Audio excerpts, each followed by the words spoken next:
ए सज सज तांडव रचिछि बात्या दाना जार भय एबे भी जाइनी मनरू आ क्षत चिन्ह भी लिभिनी।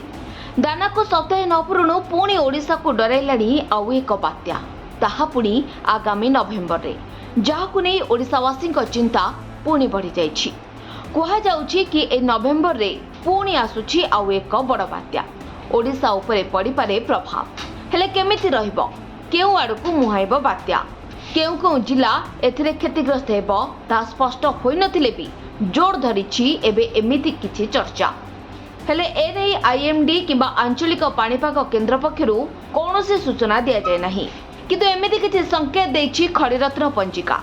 एथिरे लेखा जाइछि राज्यर उपकूल अंचल पुरी कटक गोपालपुर कोणार्क अस्तरंग जाजपुर भुवनेश्वर नयागढ़ काकटपुर नियाली प्रभृति अंचल में घूर्णी बात्या प्रचंड वायु प्रवाह सह सामुद्रिक झड़ महाबात्या भली भयंकर परिस्थिति सृष्टि हेब।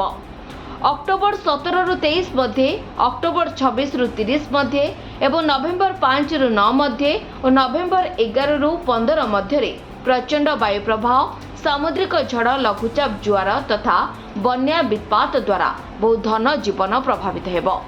तेबे ଏହି पंजिकार तथ्य को नहीं लोके आतंकित थिबा बेले ज्योतिर्विद मध्य तांका मत रखिछथि।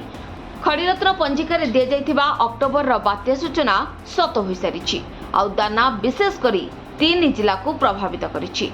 हेले पंजिकार नवेम्बर रे पुणे ओडिशा को आसीबाकु थिबा ए बात्या संकेत केते सत्य होछि ताको अपेक्षा रहिथिबा बेले साधारण रे जोर धरिछि चर्चा। Bureau report mobile news 24x7।